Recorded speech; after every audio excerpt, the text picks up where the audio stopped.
Why don't we get straight into it? Because I know that your lab is focused on skeletal muscle growth and how resistance training plays a role in increasing both muscle mass and muscle strength. And I kind of want to just break that down and first understand what you've found so far in terms of how to grow muscle and how long it takes.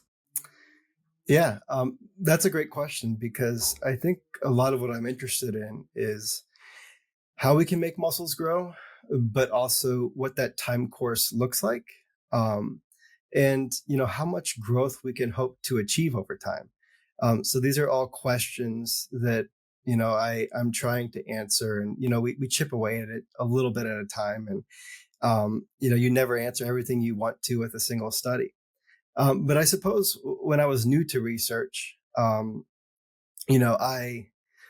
had read textbooks and I had taken coursework and I was learning about hypertrophy. And, even today in class, I was teaching on hypertrophy, and I put up the figure from our textbook. And, for muscle growth, it's traditionally suggested that you need to lift around 8 to 12 reps to or near failure in order to make your muscles grow. So a weight that's relatively heavy. And that's what I had learned, and that's what I had mostly done in the gym up until my graduate work. And then the early years of my graduate work were actually focused on low load alternatives to making muscles grow. So this idea that you don't need to lift heavy weight, you don't need to lift a weight that you can only lift 8 to 12 times in order to make your muscles grow. And you can accomplish the same overall adaptation as far as growth is concerned. So, early on in my graduate work, I began to realize that it was about fatiguing and activating a muscle, and something about that process stimulates a signaling cascade that, makes that muscle grow. And it's interesting to me that, we have so many alternatives now that we can recommend to people who maybe their preference isn't lifting heavy. Maybe they would prefer to lift a lighter weight, or maybe they're contraindicated to lifting heavy weight. So a lighter weight alternative is an attractive option. Another thing I discovered along the way that I suppose I didn't necessarily accept or expect is somewhat of a divergence between a strength adaptation, a muscle growth adaptation, and a strength adaptation. So when I began studying low load alternatives for skeletal muscle growth, what we found is you would grow, but you wouldn't get strong like you would if you lifted heavy.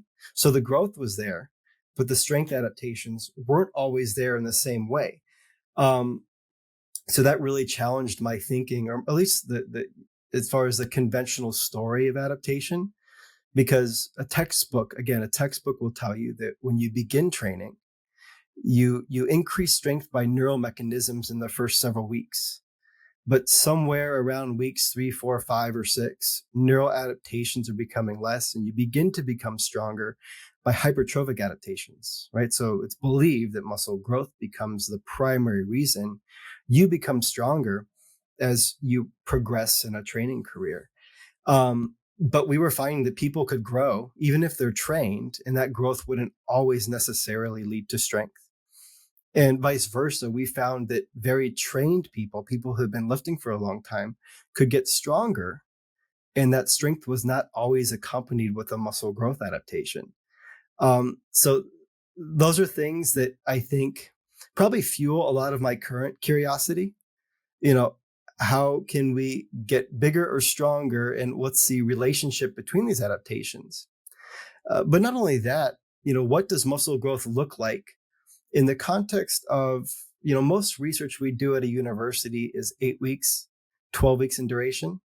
And in the United States, they're mostly 8 weeks. And a lot of people don't know this, but studies are 8 weeks because of our semester schedule at school. So in the fall, you have to finish before Thanksgiving. And in the spring, you pretty much have to finish before spring break. So that gives you about 8 or 6 weeks to do a training study.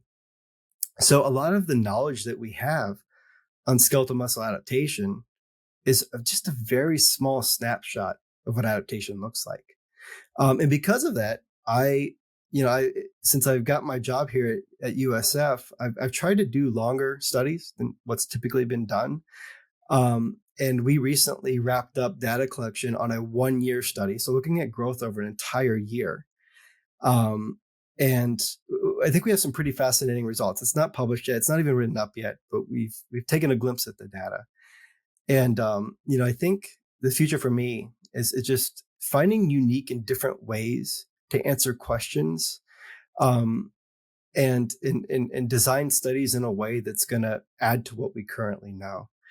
But a 1-year study, just for example, I think we need more studies like this. But to recruit about 33 to 35 people, it took me 6 years.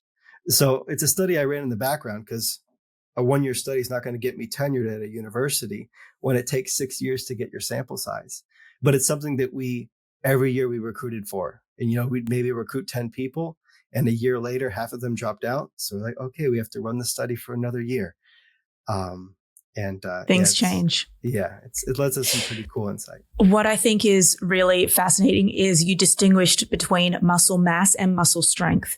And I know this to be true in the scientific literature, where you now see more correlations with all-cause mortality and longevity pointing towards strength rather than mass. And I think and by we, I mean the broader community, especially when a lot of people now are getting their education from Instagram, which is quite scary when I say that out loud.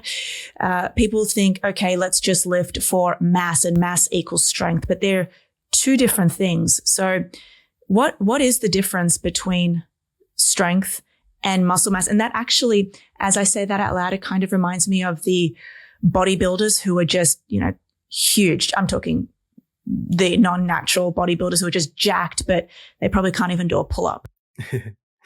Yeah, I think there's a lot of interesting things that we can discuss around skeletal muscle mass and strength. And when I was younger, again, in grad school, you'd see a paper, and, that paper would say that grip strength is associated with better mortality outcomes, or better all-cause mortality outcomes. And the recommendation off some of that data was, well, lift weights so you live longer.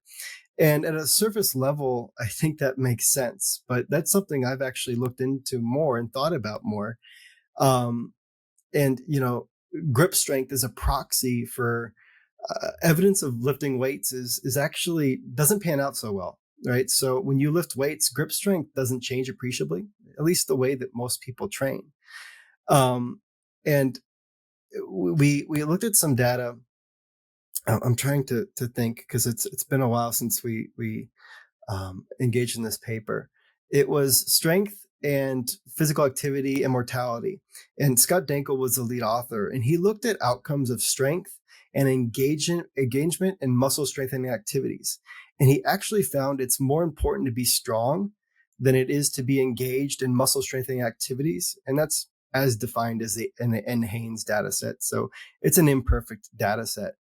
But that told us that there is something important with being strong and health outcomes. And when you look at skeletal muscle mass, and the example that you provided is the extreme end of that, right?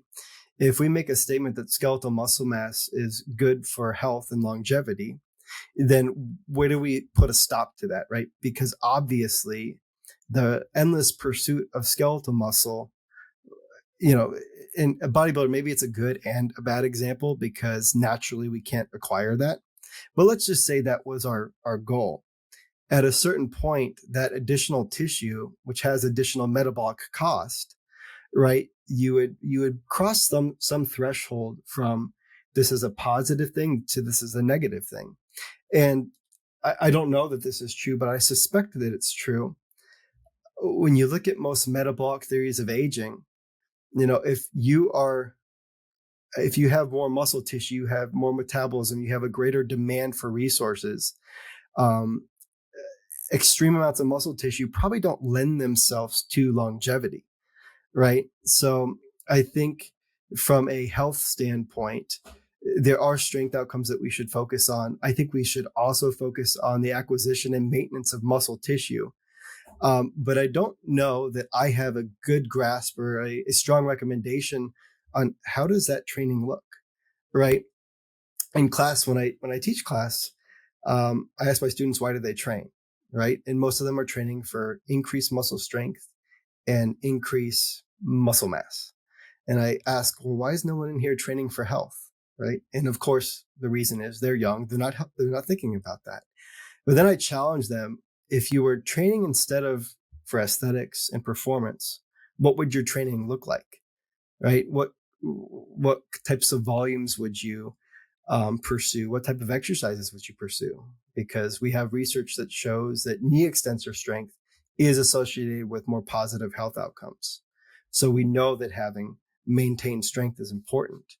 And we know that lean body mass, maybe it's perhaps more of an inconsistent marker of health and longevity, but I still think there's a lot of reasons to pursue skeletal muscle growth and hypertrophy.